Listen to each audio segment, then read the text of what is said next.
Dito sa Imus, Cavite, matatagpuan ang bahay ng dating Azcals team captain na si Chiefy Caligdong. Wala pang isang taon ang bahay na ito na naipundar ni Chiefy mula sa kanyang pagiging atleta. Pagpasok ninyo dito sa bahay ni Chiefy, ang unang bubungad sa inyo, number 13. 13, yes. Malas on 13. Pero sa'yo hindi malas. Depende na lang po, ma'am, sa, sa pagdala or sa pag-ingat ng number. So, minana ko siya sa brother ko. Saan mo ginamit itong jersey na ito? Ito yung jersey na to nung last game ko sa Azcals nung nag-retire ako. Mga kapuso, pag tinignan niyo po yung stairs dito sa bahay ni Chiefy Caligdong, ang daming mga banderitas. Yun yung exchange sa Football Federation ng mga iba-ibang country. So every exchange ibibigay yan sa'yo. So dalawang captain mag-i-exchange ng FA banners. So yung mapupunta sa'yo. Dahil ikaw ang team captain. Yes, May pwesto rin sa kanilang sala ang ilan sa mga tropeyo at medalyang kanyang natanggap. At ang pinaka-natatangi raw sa lahat ay nang mapasama siya sa 10 Outstanding Young Men of the Philippines. Kailan mo ito napanalunan? 2012.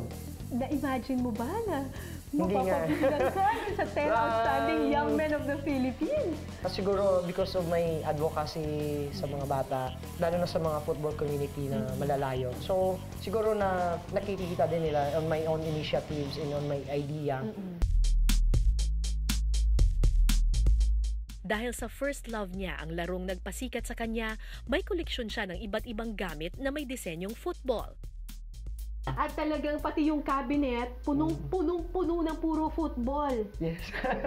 Ano ito, kinokollect mo ba ito? Kinokollect. Pag pumunta kami ng mga market or mga malls, pag may nakita ng mga football souvenirs, like ito yung pinakamaliit ko na bola. Sa carton. Ito daw yung pinakamaliit na football. Cute!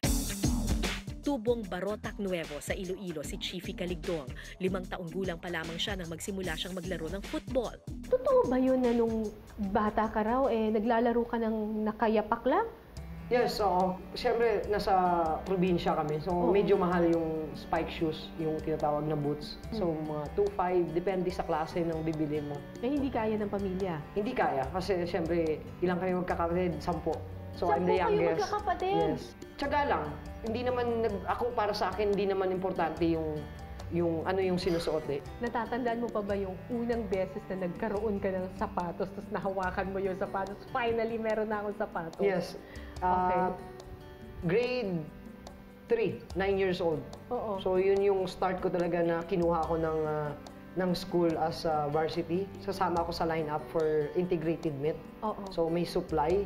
So meron kaming supply na sapatos. So yun yung first boots ko na aside from binigay ng kuya ko, pero yung talagang galing sa school na binigay sa akin. Yung sa'yo talaga? Yung para sa akin talaga. So nung nahawakan mo yung sapatos, sobrang saya. Sobrang happy ako na nagkaroon ako ng sarili kong sapatos.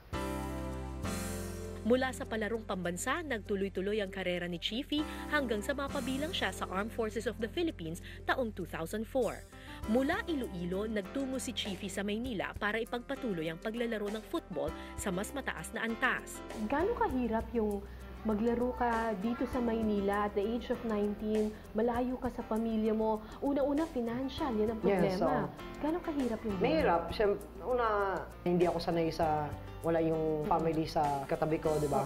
So, una, financial, mahirap din. Kasi pagpasok mo sa Air Force, hindi naman kaagad-agad bibigyan ka ng salary. So, kailangan magstay ka pa for couple of months para mabigyan ka ng sweldo. Gaano kahirap? For ilang weeks din ako umiyak, di ba? Talaga? So, siyempre, na-homesick.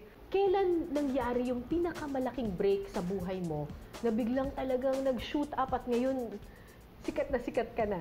Nung pumasok ko sa Air Force, talagang inalaw kami maglaro noon sa national team. Paano ka na-discover sa Azcals? Kasi naglaro ako sa SEA Games, 'di ba? So maraming tournaments din. So that time talagang yung laro ko ibang-iba eh. Iba talaga. So parang pag one game lang yung lalaroin, parang bitin talaga ako. So parang pinapakita ko lang na ako to, parang kaya kong gawin yung pinapagawa. So sumusunod lang ako sa mga coaches, sa mga staff, na kung ano yung pinapagawa sa akin.